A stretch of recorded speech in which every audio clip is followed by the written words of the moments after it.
Hey guys, today we're here with J.Heloise. Thank you so much for being on my podcast. How are you today? I'm great. How are you? I'm great. Thank you for asking. So tell us a little bit about you. So I'm J.Heloise. I am the artist and creator of J.Heloise Art.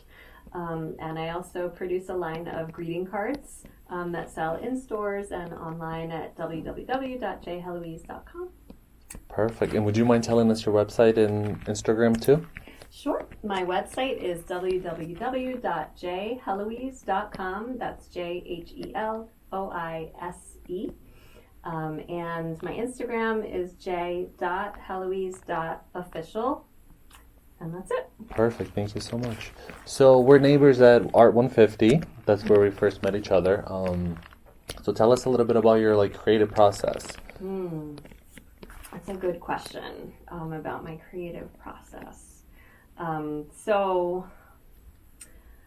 came to the visual arts actually by way of music, classical music, which is sort of an odd transition, but I grew up doing a lot of performing, piano lessons, performances, competitions, voice, acting, and I think it feels natural for me to have some kind of creative output multiple times a week. So I think the discipline aspect of it, of showing up and creating, that's kind of second nature. But in terms of creating in the visual world, I would say the process to me has two parts. One is finding inspiration, and then one is using it. So there's always sort of a process of gathering the inspiration and then the output that comes with that. And those don't always happen the same day or the same week. And also, for me, a really foundational moment was when I went to design school at Parsons School of Design in New York City. I had amazing teachers, and they really taught me how to sort of push yourself to really get inspired.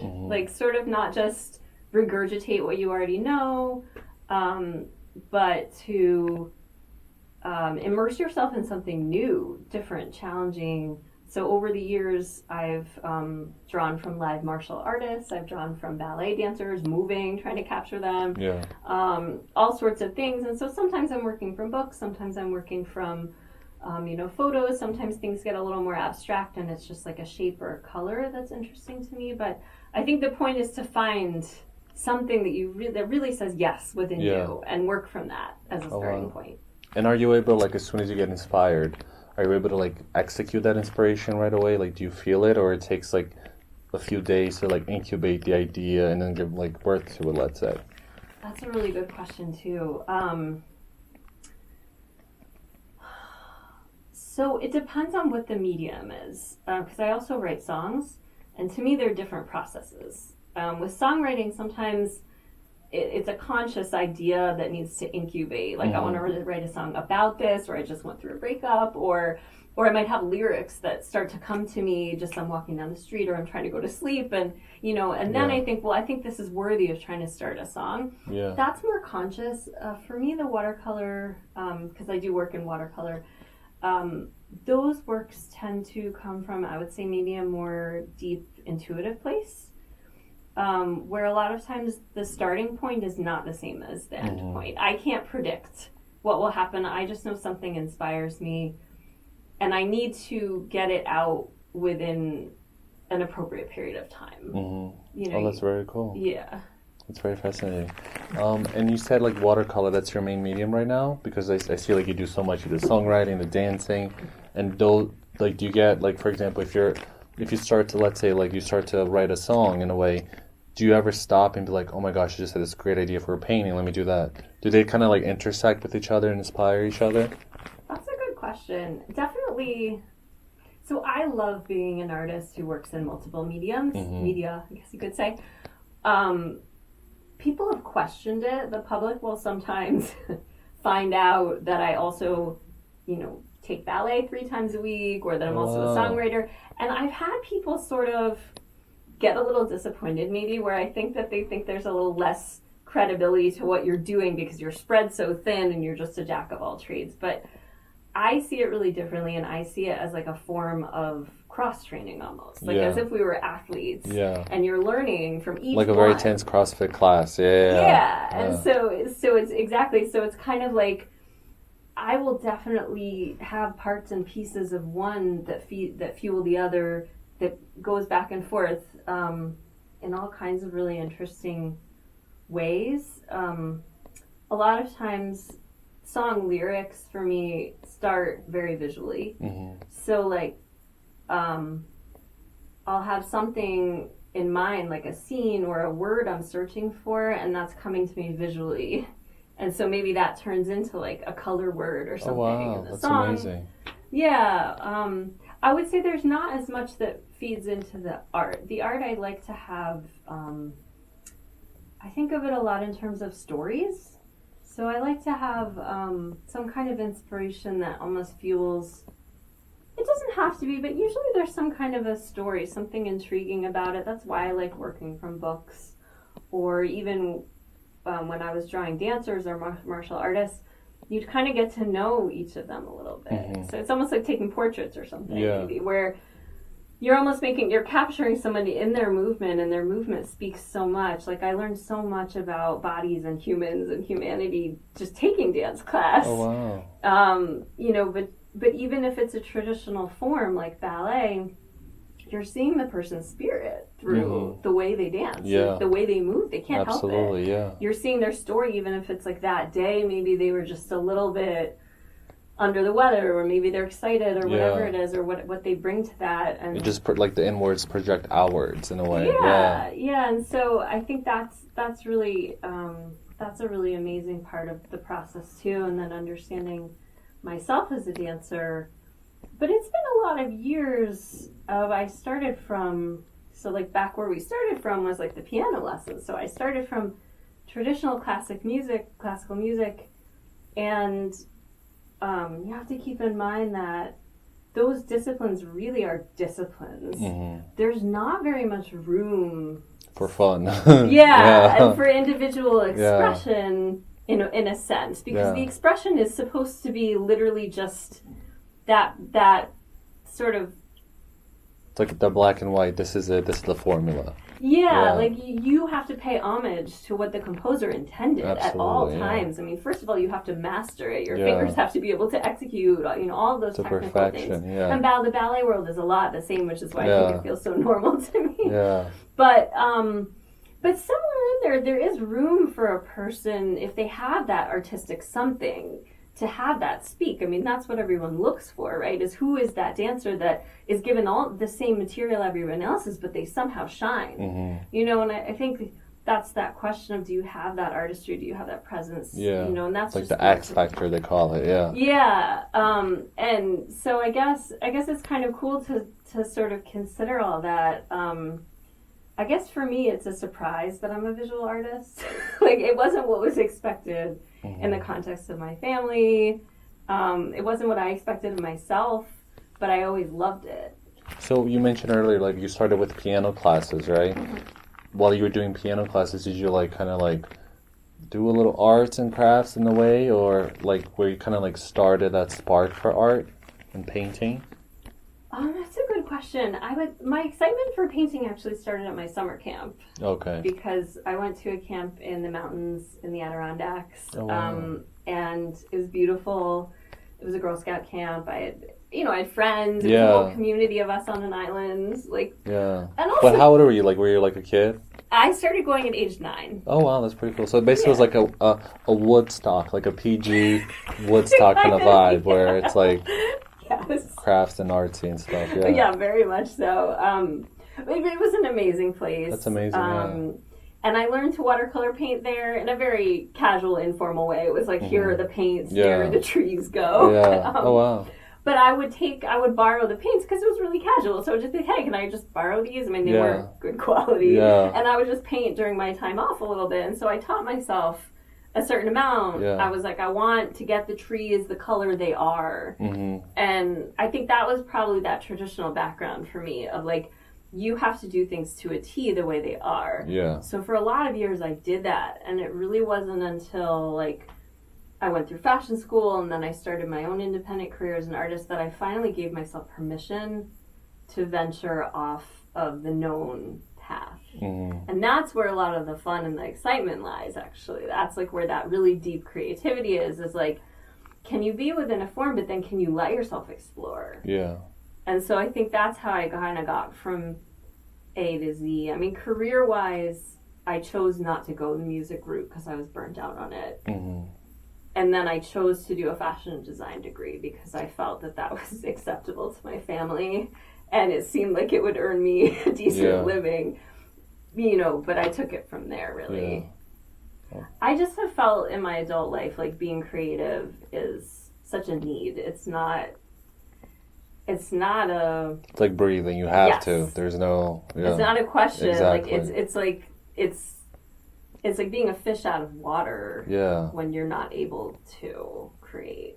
And since you do so much, do you try to do you find yourself thinking oh my gosh, I already mastered this, I've done this?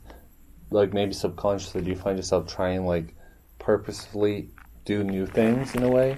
Take a new class, learn about, Yeah, I always like to be trying something new and exploring my limits, but you use the word that you've mastered this, and I never ever feel like I've mastered anything. Well, master could be I think discipline is an amazing thing to conquer and master. It doesn't matter how far you go in life. If you're able to constantly work on something, to me, hey, you're mastering. And a lot of people, they're oh, whatever, I'll do later.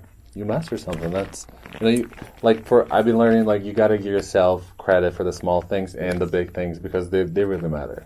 So yes, you mastered it. Say it loud. You mastered it. That's true. No, right? Within fashion illustration, I got to a point where I was able to do accurate fashion drawings. I was able to render the fabrics. I was able to even change my fashion croquis to accommodate different figures, and all of that took years of work to do. And I think that was some of when I started to let myself venture off the known path. Yeah. Because in a sense I had, but mentally it was a struggle to give myself permission. Yeah. You were a little hesitant, pulling yourself back in a way. Well, and I felt ashamed for a while about the work that was coming out of me, to be honest. I mean, that does happen sometimes. Where I was doing fashion faces, but they weren't so fashion-y. This was at a time, because I left for Vermont, I left New York City at the end of 2008. And I thought, well, I have to keep this going. I have to keep doing this fashion stuff. But when I would do these fashion faces, they were messages the word bitch on an angry face. Yeah. But it was meant to be a question. It was meant to cause people to think a little harder. Because when you see a woman and you see bitch, you assume that label applies to her. But what does that really mean? Yeah. And so I gave it the title, Not a Bitch, Just Angry. She's angry. Does she have a right to this anger? I think she does, But, there's a story there we haven't explored. But I was ashamed of that work when I did it because at the time, the fashion industry was all about just shopping. It was so... Consumerism, so consumer-driven and so excessive. And everything was excessive. It was all these furs and the jewels. And, we're in a different time now. We're in a post-pandemic moment. Yeah. But back then, I was ashamed of the work I was doing because I didn't think I could get hired that way. Oh, okay. I thought, well, I'm supposed to be doing these cute shopping bag women shopping, right? But I wasn't.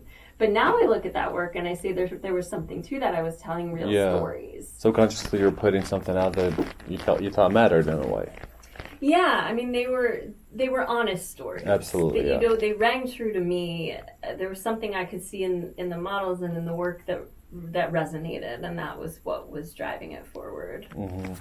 And I want to ask you, what's something you wish, if you were to see, a younger self of you, your younger self, 20-year-old, what would be something that you would tell yourself?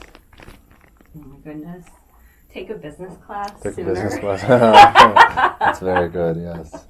No, I mean, it would mostly be financial things just because, a lot of people don't understand that in order to actually not just produce work, but to sustain yourself that way, to be selling the work, to be showing it and sharing it with the public, that takes a huge amount of infrastructure. It takes a lot of everything, time, marketing support, admin, tech, money, whatever. Yeah.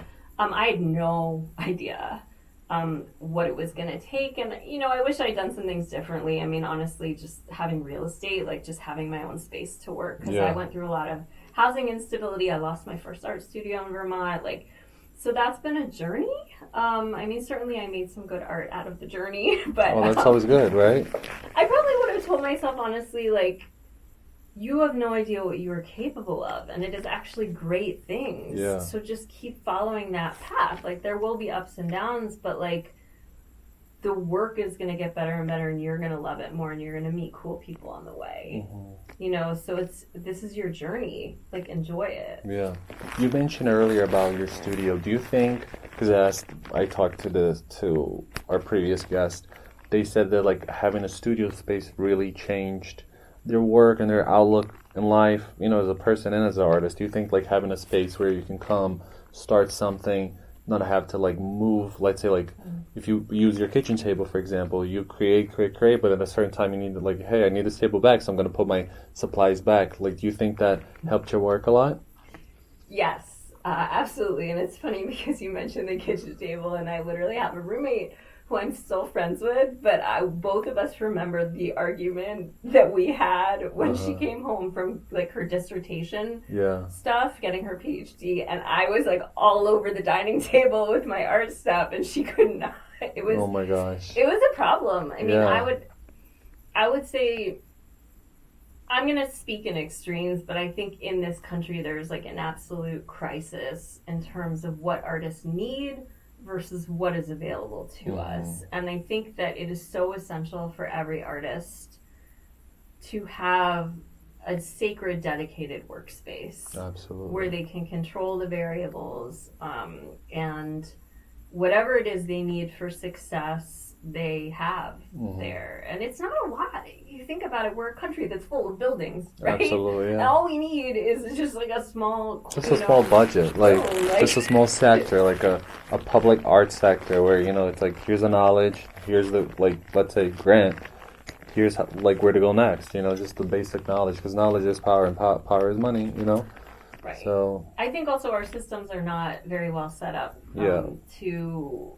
Even the grant systems, they're not set up to help sustain artists in the long term. Like, if you want to have a career from the time, let's say, you finish school, maybe you're 25 or something like that, through, let's say, 60.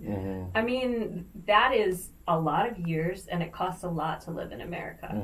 Cobbling together these tiny little grant amounts that take you just as long to apply as it does to pay for, it makes no sense, honestly. They're not, to me, they're not a setup for long-term career success for artists. They're a setup for a nonprofit. A quick fix, in a way. Yes, they're a quick fix that it sounds like we're doing something, but to me they're a setup for a nonprofit to be able to take in a lot of funds, distribute them, look like they did their job, sign off on it, and get more funds. But really, I hate to say it, but the ones who are getting paid the most consistently are the administrators. And I don't say that to insult anyone. I mean, certainly they're doing an important role, but there isn't enough to go around. Like, the pot simply isn't big enough to be supporting all of us in substantial ways.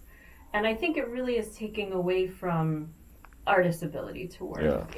And the studio itself is only one piece of the puzzle, unfortunately. Like, definitely it's made a big difference in my life.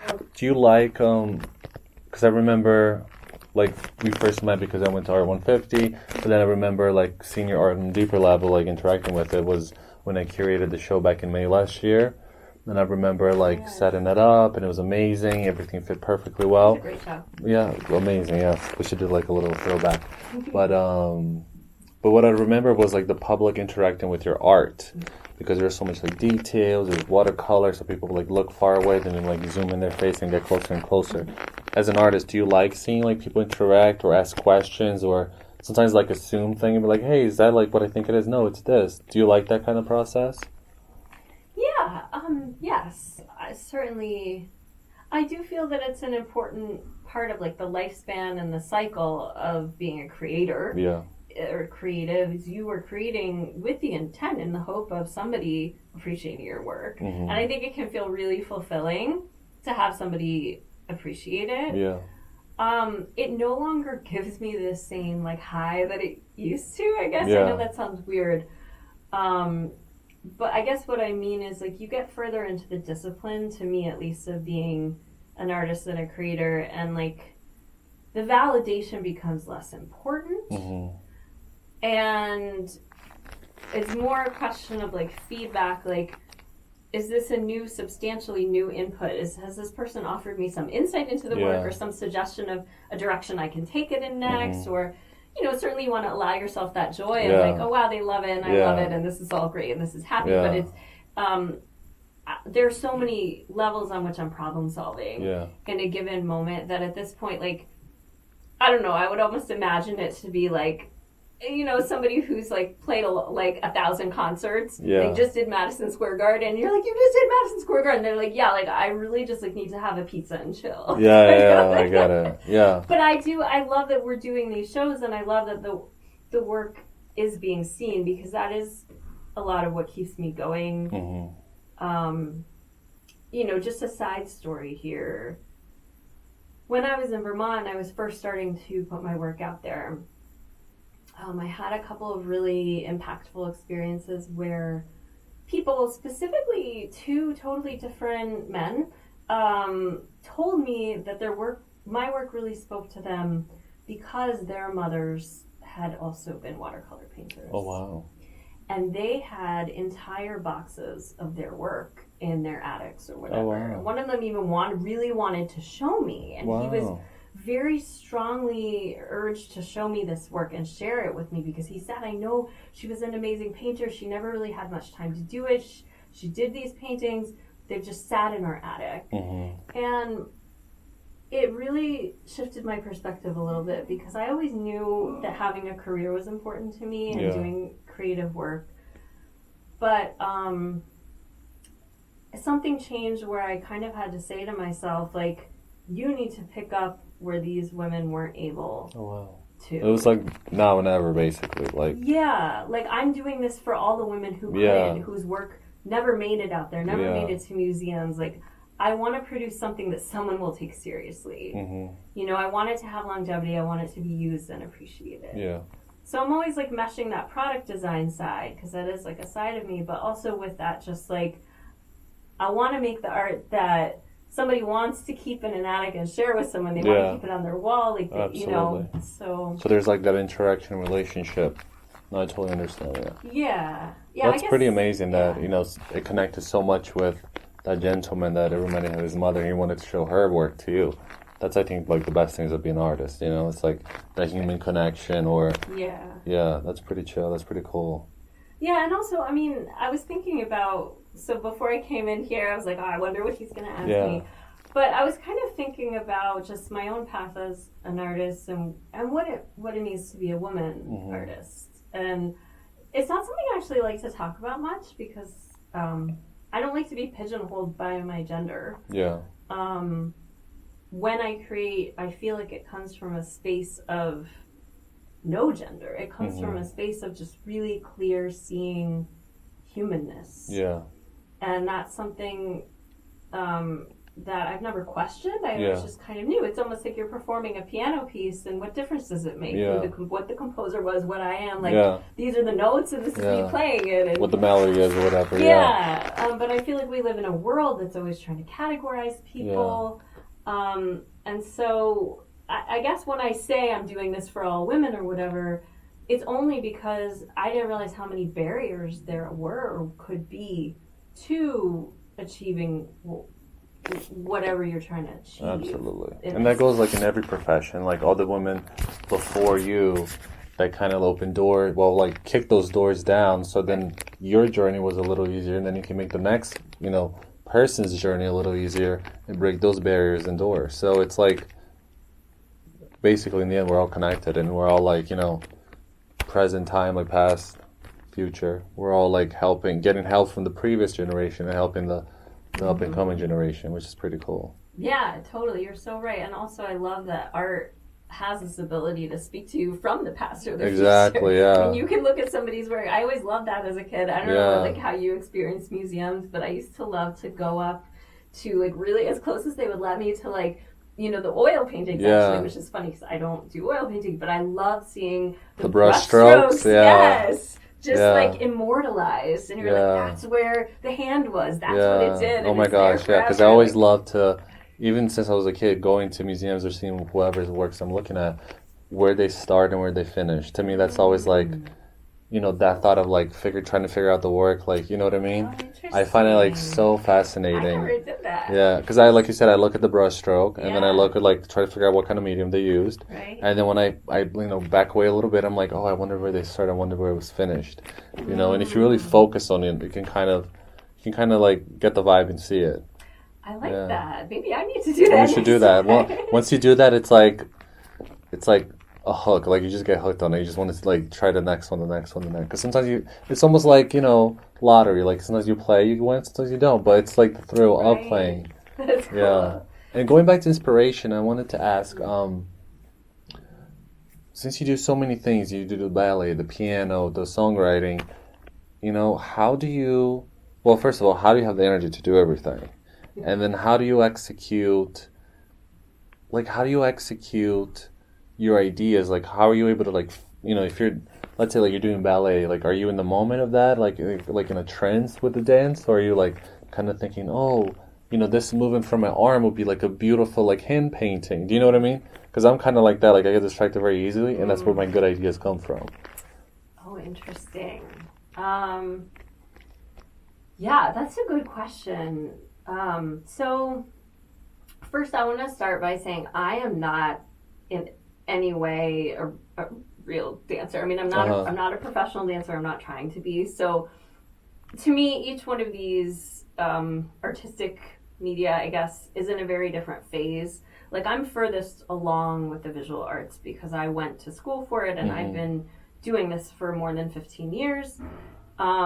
I've taken freelance projects professionally. That's much further along even than songwriting, because I did study music as a kid, but I taught myself guitar, at age 19. I picked it up again at 21, whatever. And that was a much more casual thing. I didn't start writing songs till I was in my early 30s. And ballet, more than anything, I think ballet just gives me the grounding and the discipline of being in my body. Yeah. And it's just an alternate practice. It's kind of like a person might do yoga, but for me, ballet speaks to me. My teacher's really serious. So if you take your mind off the combination for like 2 seconds, like, you have messed up. She will let you know you messed up. Oh, she lets you know? Yes. Uh-oh. It's like, we all love her dearly. Yeah. That's why we keep showing up. But it is not an easy class. No, I can imagine. Ballet is like super hard. It's very hard, and I think it's a disappointment to myself that I'm not able to be better at it. Yeah. Because I actually think if I had started young and that had been the thing that I did, like, I would have gotten quite good. But I hardly moved as a kid. I was in front of the piano, or I was sitting there drawing, and maybe that's my nature. But I think my impulse to want to draw dancers comes from a place of I can't do that. So, and it's also a great way of understanding the body. I love that each medium can teach you different things. You can accomplish different things with it. I think music has the ability to speak to people so directly. Yeah. Like, it's a real, like, when it, like, tugs at your heart, like, it's so instantaneous. I feel like it's like, it's like an instant, yeah. Like, you can feel the exact emotion. Where Totally. art kind of like warms up a little bit, and then boom, you're there, Yeah, like, I think art, depending on what it is, can do all kinds of things for you, but it's a little bit more, I don't want to say intellectual, but there's some it's just different. Yeah. The way that a person consumes it, I guess. But you asked about inspiration, and one thing I wanted to touch on was that for me, I don't think there's ever a shortage of things that I could be inspired by. Just because I love the visual world, and I can usually find things, whether it's a sunset or a landscape or a building or, a person's face or whatever. But I've found over the years that it's important to set myself up for success in creating the output. And that's often the harder part at this stage is it's almost like a performance. How are you setting yourself up for a good performance? So how do I do that good work? Yeah. And sometimes it is a question of finding the right inspiration, but a lot of it is a question of, like, timing. Can you keep yourself available? Can you keep your mind space clear? Can you keep yourself focused? Is this the right time to sit down and do the work? And that's where having a studio factors into the equation. That's where, do I have to stop what I'm doing and go to a part-time job for 3 days in a row? Those things make a difference, because if your life is not available, free and available for you to step into the impulse to create, and more than once, because not everything you produce is going to be good. You may have to go through 4 rounds before something good turns up. And I think a lot of what our society doesn't understand about the process is like they have a term, one-hit wonder. You know, and you might see the output of a good artistic performance from somebody and assume, oh, well, great, that only took them 2 hours, or, you know, I could do that or whatever. But the truth of it is that it has to be a full life. You know, so I have to get to know myself well enough to know that 7 hours or 6 hours of sleep is not going to work. You know, or starting a work at midnight, which maybe I could do when I was in my 20s, like, it's not going to work now. Or even something as simple as, like, I can't have people having arguments in the background while I'm trying to paint. I can't have somebody interrupt me, because watercolor is super unforgiving. So during the times when I had to work out of my apartment space shared with roommates, sometimes those issues were coming up. You know, roommate and her boyfriend arguing, like, that completely disrupts the flow of my work. It's not like the artistic flow. It's like literally sending somebody to the Olympics, and they get partway through their ski round, and you're like, oh, hold on a second. Like, an avalanche comes and says, wait a minute, you can't. It stops you completely. Or like someone just stops them and is like, hey, can I tell you a joke? Like, and you're like, hello, I'm in the middle, exactly. That's so funny. That's really cool. So I just wanted to bring that component into it, because I feel like the public a lot of times, like, they see the output and they love it and they appreciate it, and they want to know, well, how does an artist do this good work or whatever?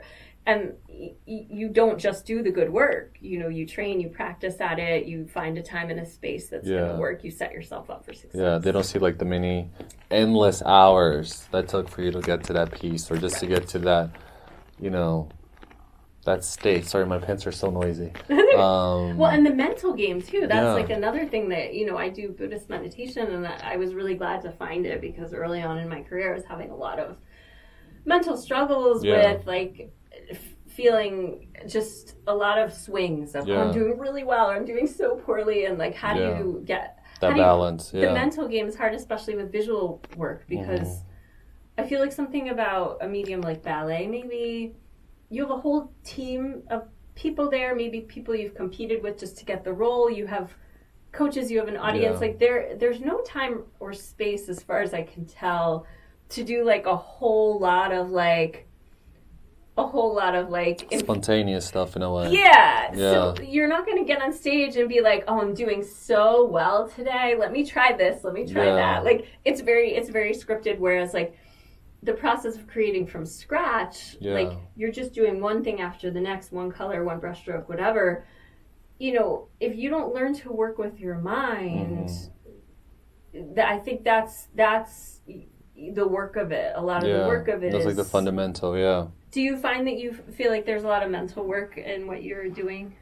It really depends how complex the work is. Most times, to me, the biggest problem is like executing the idea to have the finished product look like exactly like the idea. To me, that's the biggest problem. But like the process in between, it really depends. You know, it depends like what like my mood. It depends like how I'm feeling. If I slept well, if I didn't. But yeah, like to me, the biggest struggle is like I'll think of like a prototype for a chair, like a sculptural chair, and in the end, it's like, it's really difficult to get the exact idea. Sometimes it works, and it's the most like gratifying feeling, but then when it doesn't, it's like the most devastating feeling, because you feel like so bad. You're like, I can't go on. This is it. I'm done. No more ever. You know. So I think it really depends for me. But like you said, like I do a lot of like Tibet meditations. Like is that how you pronounce it? Tibetan. Yes. Monks meditation, and that helps me a lot to like clear, because sometimes like, you know, you're thinking about life when you get to the studio. If you're not able to shut that personal life with your work life, sometimes you can use both and they work great, but then sometimes if you work with something very complex that, you know, to me requires a lot of planning and like infrastructure, a lot of math that I'm not really good at, then I have to be able to divide the one or the other, because then I might as well just stay home and sleep in, because it's like nothing's going to come out of it. I can see that, yeah. And do you find that like when you do get to a result that feels right, like that you wanted or whatever, do you have those moments of feeling like a really intense satisfaction? Oh my God, 100%. It's like the best feeling. It's like that will happen, and then I walk in the street. It's just like I feel like I'm vibrating with like positivity, and I feel like people feel it too. You know, like it's just different. You know, but then when it doesn't go right, you're just like I feel like I'm vibrating with like disappointment and sadness, and then people can feel that too. You know what I mean? But then when that does happen, that amazing thing happens. Other things in my life start to go amazing as well, like things that I couldn't figure out how to do, whether it's like it's like art related, but it's not just, you know, for painting, like the podcast, you know, I had like an amazing, I was able to like complete an amazing sculpture I was doing for my previous show in December in New York. And then I had the idea for like how to, you know, do the podcast, whether it's going to be like video, if it's going to be online, like through Zoom, and like, no, let's get the artist in the studio, get the vibe of the energy, you know what I mean? So it was like one thing, like, you know, kind of, how do you say, what's the right word in English? Sorry. One thing led to another? Yeah, one thing like kind of led to another. There was another word. Like a creative brainstorm? No, I forgot. There's like a specific word, and I always forget this word in English. But I'll remember it later, no worries. But it's like one thing leads, now let's I just, know. yeah, now I want to know too. It's like on the tip of my tongue, but I can't remember. But let's just go with the lead. So one thing leads to another, and if it's like a positive, we'll get a like bigger positive. Unfolds. It's kind of, I probably said it like so many times in my other interview that my brain is like, okay. You're going to message me at like 2 Yeah, a.m. exactly. Like, I'll remember it like 1 a.m. when I wake up and be like, oh my God, this is it. Yeah. Yeah. No, it's curious. I was just curious. It's interesting to kind of hear how everyone like relates to. But I think that is one of the things that unites all of us. Like, absolutely. That we can all confidently say that sometimes you are given a creation that you knew you had to get out, and you executed it just one thing at a time. And I think art kind of helped me latch onto spirituality in a way, almost, because I felt like from a young age I'd been given these abilities to pull something out of thin air, you know, like they would throw me on stage and suddenly I would wasn't always, but I would sometimes do the best performance of my life, and it just felt like it came from beyond, you know. And so I think in those moments, like you're kind of humbled and grateful. Yeah. So it's like in a way you could kind of let that inflate your ego, but at the same time it's like I could also confidently say, like, I didn't necessarily invent every step of this. You know, I kind of learned to work with the magic. Yeah. Right? Like, and over time, you get better and better of just working with it. Yeah. You know, it's almost like you have a kid, and you could say, well, this is my kid, but this is like a whole independent thing that you just learn to work with. Exactly. It's like a whole human being you have to engage and interact with. Yeah, and kind of like learn to understand, like, okay, what are their mood swings? What do they need? Like, whatever. It's almost like that, where you're, like, with my watercolor, like, and I'm still early on in this with music, where I'm still learning how songs work for me, and I love it, but it's still early. But with art, I'm a little bit more like, okay, I can say I want to try a limited color palette tonight because I know I just feel it. Yeah. And I could trust myself more and more. Like I can say, I'm going to venture off into some weird territory with this, even if it doesn't turn out well. I'm going to give myself permission. Yeah. And it's interesting because what you said before kind of reminded me of, I went to a meditation retreat center and did an arts retreat pretty early on after starting to sell my work at the farmers markets, because at the beginning I had a lot of trouble dealing with both the reactions and then the pressure to produce good work. Yeah. And I was really in a bad mental place about it, and because it was hard to detach myself from the results. And I felt like I needed somebody to help me. And the arts retreat helped me a lot. It helped me understand that there were different aspects to it. There's the business aspect that was weighing on me, but that had to be considered separately from the producing aspect. You know, I couldn't put that pressure on myself to produce for money, because if you don't get it right, you know, just paint the sheep, paint the horse, because that's what people want. And if you don't get it right, you won't have your income. Like, you can't do that. It's too much on a person. Because you lose, like, the soulfulness of the art itself. Yes. And it becomes like generic and Yes. like And the people can see. spontaneity. Yeah, exactly. And the ability to tap into that creative spirit, and you have to give your human self permission to fail. Absolutely. And I think that's one of the things that the corporate world really struggles with at trying to manage artists. Yeah, like micromanage, yeah. Yeah, it's kind of like they don't understand that, like, we don't necessarily have all the answers, but we know enough to know that we need a good night's sleep and we need an extra 3 weeks on this. Absolutely. You know? There's no formula. Like, nobody Right. like, you can't tell people this is, how you do it. It's a process. Right. And it's like a spontaneous process you don't have the answers to.